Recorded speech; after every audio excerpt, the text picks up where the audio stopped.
We swapped spouses. Of course, that includes the whole time at night. It was an indescribable, uncomfortable feeling, but the moment I laid eyes on her, everything felt good. I guess I let go of it. I never imagined it would turn out like this. Shingo Ito is 43 years old and works for a top-class winner in Tokyo. Things are going well at work. I have more subordinates and more responsibilities, but I'm doing my best. But when I get home, my life changes completely. Every day at work is fulfilling, but at home it's completely different. I haven't had a proper conversation with my wife and 2 children, both 40, in years. We've been married for 15 years and have no children. At first, I didn't really care, but now I feel like it's causing us to grow even further apart. My relationship with Yoko has gotten colder and colder over the past few years. When I get home, all I do is turn on the TV, eat my meal in silence, and go back to my room. I used to look forward to her cooking, and we'd go out together on the weekends, but now even that time feels like a waste. I can't quite put my finger on what's changed. Has the distance between me and Yoko grown due to my busy work schedule, or is she sensing something? I know Yoko is dissatisfied with me too. With the way I'm too absorbed in work and the way I don't go home to look after her. But she can't seem to put it into words. We've been getting into arguments more and more often over random things during meals. The way I come home late, the way I work from home on my days off. Little things can trigger big fights. She's probably growing increasingly dissatisfied with my attitude, but she doesn't have the skill to express it. I also feel like something is lacking in both of us, but I don't know what it is. The emptiness just grows stronger day by day. One day, a mutual friend, Takahiro Matsuda, 45, and his wife, 39, invited me to dinner.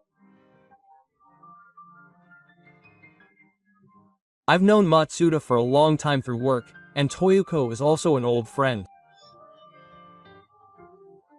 They may have sensed that we were struggling with the distance between us as a couple. The dinner was peaceful. Although the cheerfulness of his wife and Matsuda's gentle nature helped to lighten the mood, there was still a somewhat cold atmosphere between us. As the meal progressed, Matsuda suddenly asked if we hadn't spent much time together as a couple recently. We instinctively made eye contact but couldn't say anything in response. Matsuda looked at us and gave a small smile. Shingo, don't you think Moriko and I need some new stimulation as a couple?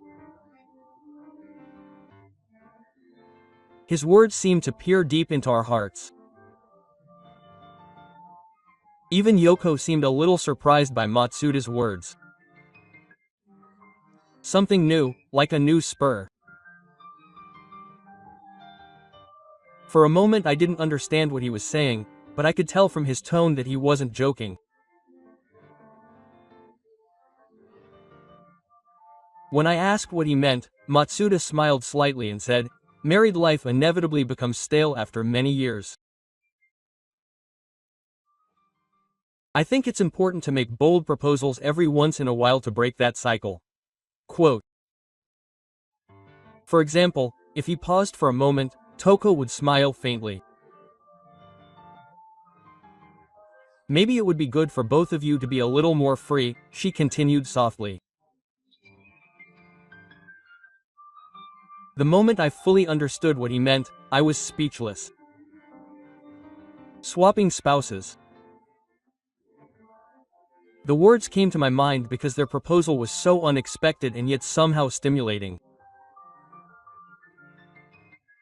Yoko's eyes were wide open, but she seemed somewhat hesitant. However, there was something about her expression that I hadn't noticed in my life up until then. There was a sparkle as if she was searching for something new. As we were drinking a moderate amount of wine at the dinner table, Matsuda suddenly spoke up. "Hey, Shingo and Riko, how have you two been lately? Are you spending enough time together as a couple?" I was momentarily taken aback by the question and didn't know how to respond. I didn't know how to answer.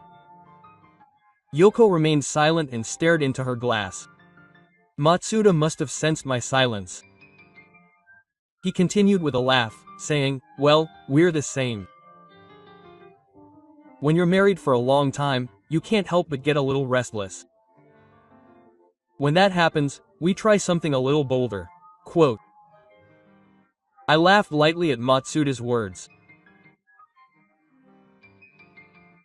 When I asked him half-jokingly about something bold, Matsuda narrowed his eyes, slightly twisted the corners of his mouth, and asked if he had ever thought about swapping spouses. Those words took my breath away for a moment. Even the child couldn't hide her surprised expression as she stared at the Mata couple. I wanted to think they were joking, but their expressions were serious.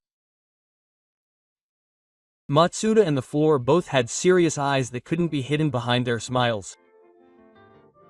"Wait a minute. You're kidding, right?"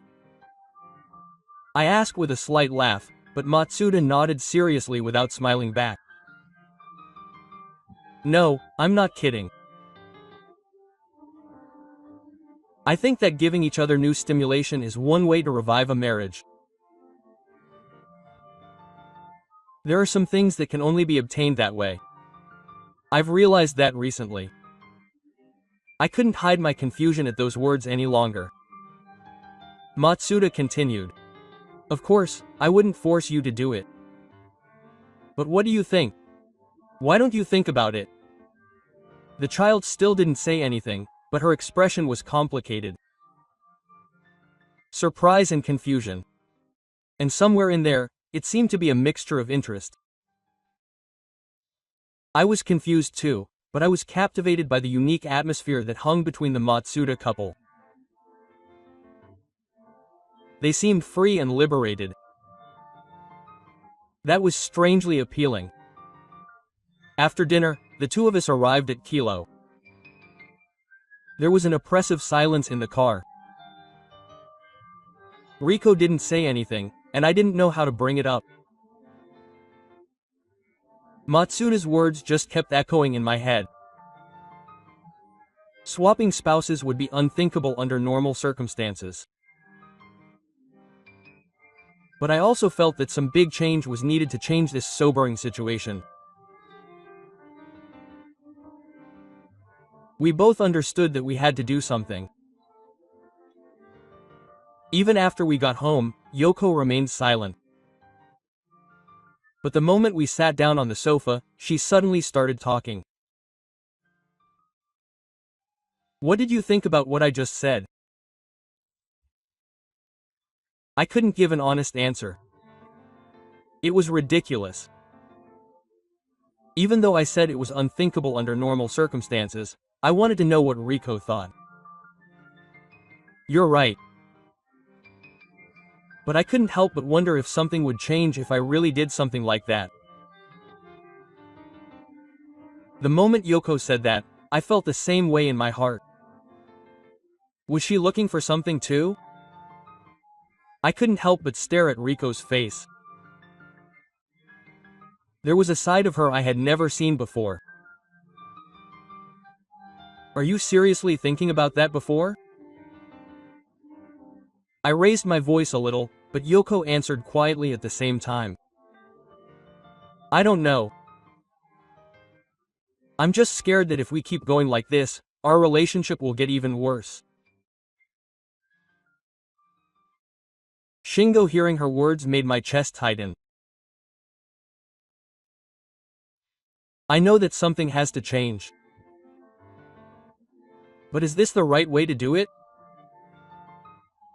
We were starting to get drawn into the Matsuda couple's proposal. Should I take another step to repair our cold relationship? A mixture of hesitation and desire was in his eyes. A complex set of emotions was floating around.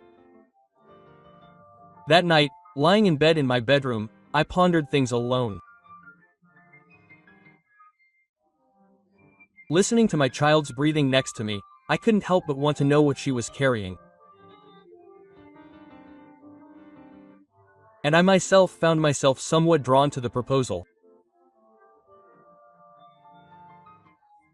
It was with an indescribable feeling that we decided to try swapping spouses. We had accepted the Matsuda couple's proposal in an attempt to fix our cold relationship, but when it came to facing reality, the weight of it weighed on us more than we had expected. Moriko and I, too, were hiding our innermost feelings, but somewhere deep down, we had a strange feeling of anticipation and anxiety mixed together. One weekend, we met Matsuda again to discuss the specific arrangements. Every time we saw each other, I felt something had changed. In particular, I felt like her gaze at the floor was piercing me. She no longer had the innocent smile she used to have, but rather a somewhat meaningful expression as she gazed at me. Even while Matsuda was talking, our gazes would occasionally meet at the floor. When our eyes met, she would wince slightly.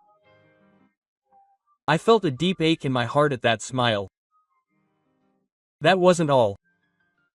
A subtle atmosphere that had never existed before was also flowing between Matsuda and Riko. Whenever they exchanged words, I felt a tightness in my chest as I watched both of them smile slightly embarrassed. I had never imagined that seeing Riko interact with another man like this would cause such a feeling. I had never expected that accepting this proposal would put me to the test so soon. Although the discussion seemed calm on the surface, there was a tension between the four of us that I had never felt before. Each other's gaze and words felt heavier than usual. Matsuda continued to joke around and try to lighten the mood, but the hidden expectations seemed to shine through. And then that night finally arrived. We hadn't started out on purpose, but as things progressed, there was no going back.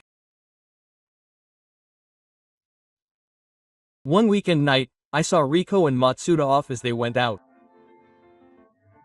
As Riko got into the car, she glanced at me for a moment and smiled.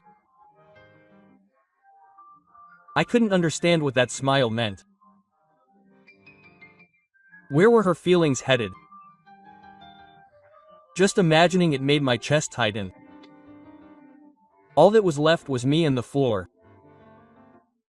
The tension in the room grew stronger. The moment we were alone, the silence felt unusually heavy. I hesitated about how to bring it up, but I spoke from the floor. This situation feels strange, doesn't it? But we don't intend to end here, do we? She said this with a provocative smile. Those words pierced my heart deeply. At that moment, all the emotions I had been suppressing inside me came flooding out. I felt like she was testing me. The urge to not hesitate here echoed in my head. I unconsciously closed the distance between me and her. My gaze never left the floor, and I could feel her breathing becoming slightly ragged. I could feel my heart beating faster. That's right. I don't intend to end it. I answered quietly as I approached her. Floor took another step, closing the distance between us even further. The moment her skin touched my heel, my reason was completely blown away. Floor's face came closer, and as our lips met, we were instantly engulfed in the sensation. Her soft body pressed against mine, and we embraced each other hungrily. Uncontrollable desire enveloped us, and we forgot about time and reality. As she breathed, death found me, and that feeling was deeply engraved in me. A tension and sense of connection that I had never felt before washed over me all at once.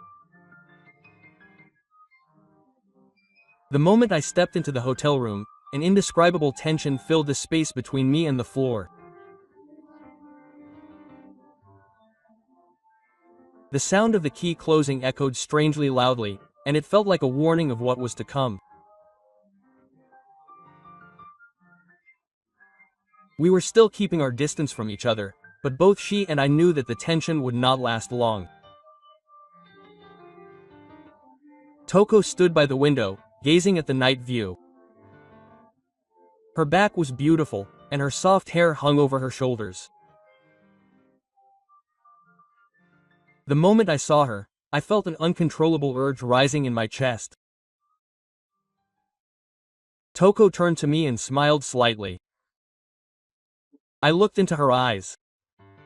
The thread of reason snapped. "You're not going to end it here after all," she said in a low, provocative voice.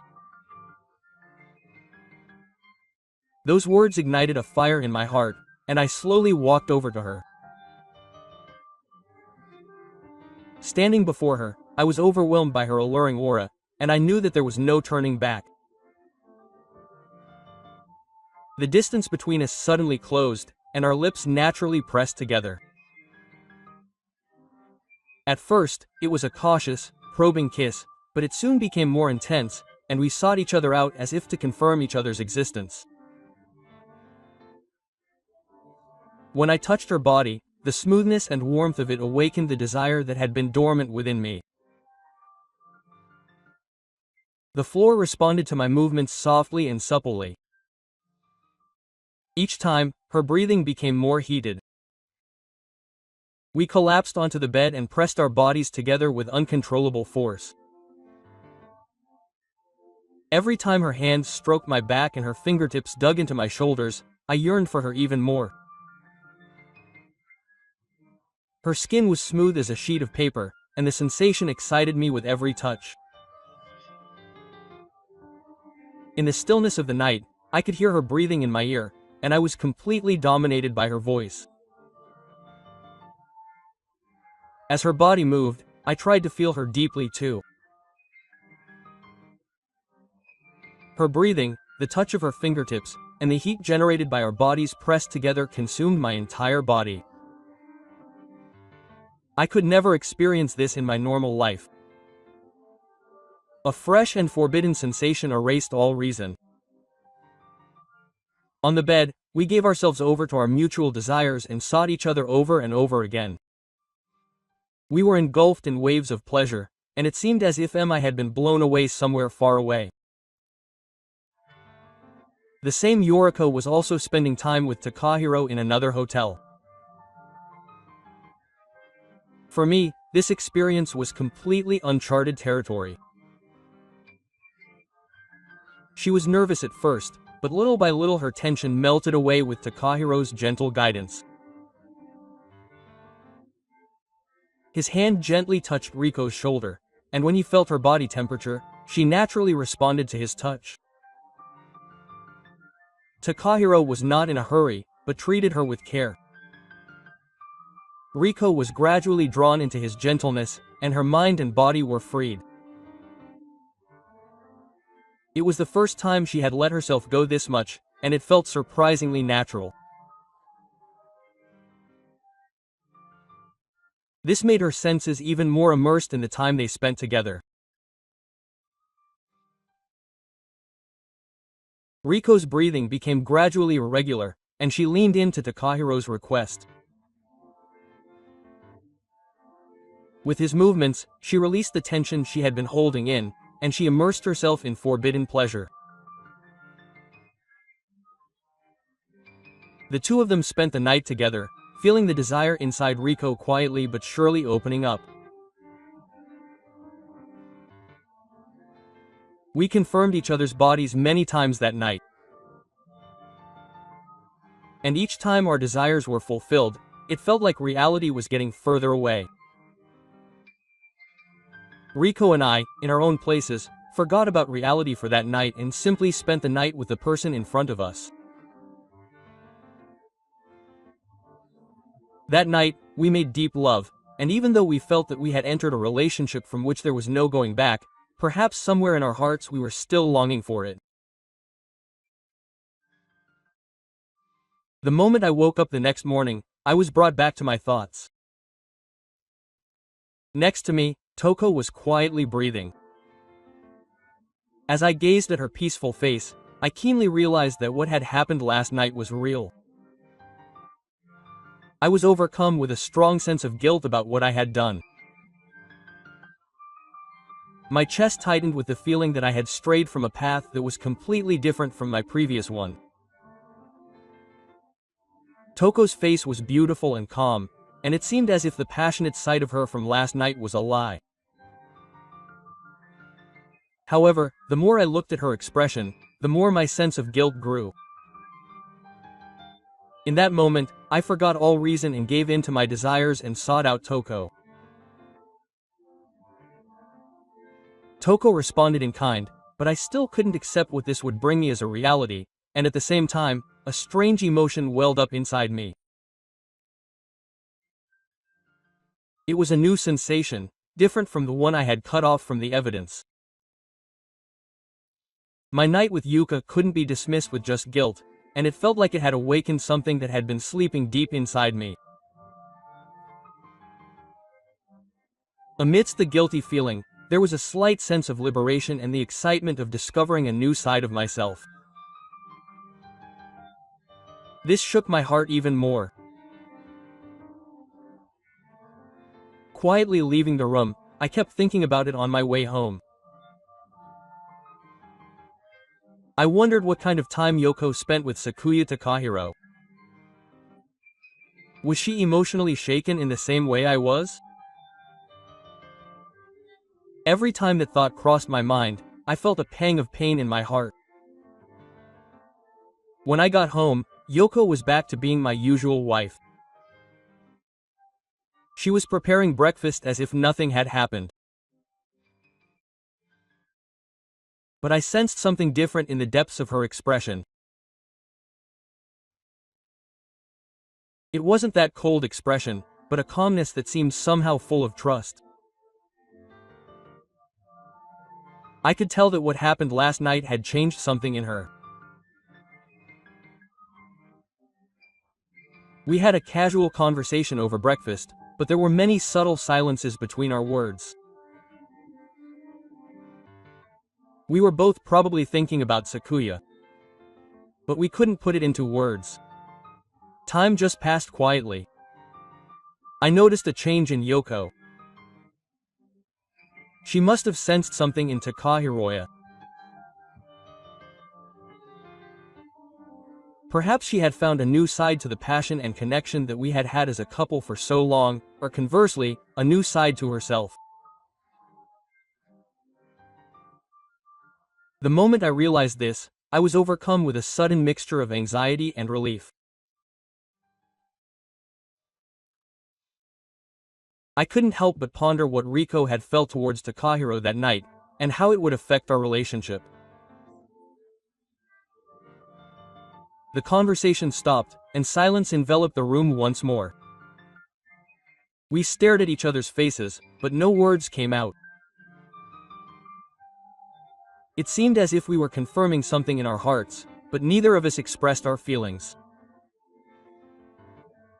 Riko continued to do her housework as usual.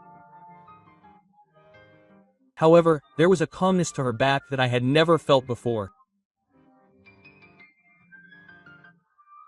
I also went to work as if nothing had happened, but the events of the previous night continued to smolder in my heart. The impact that the night with Yuka had on me was greater than I had imagined. I had no idea how this would develop from here on out. In the end, Riko and I tried to return to our daily lives without saying a word to each other. However, perhaps we had both vaguely sensed that our daily lives were no longer what they used to be.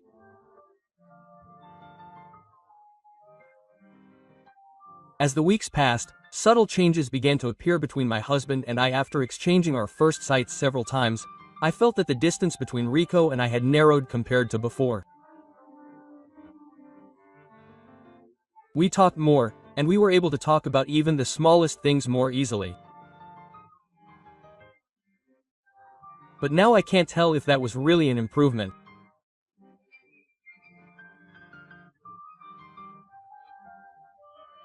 On the surface, things certainly seemed to be going in a good direction, but at the same time, I had a nagging suspicion that something had fundamentally gone wrong. My relationship with Matsuda was something I had continued after we had gotten over a fight. I enjoyed every moment with Yuka, and she trusted me.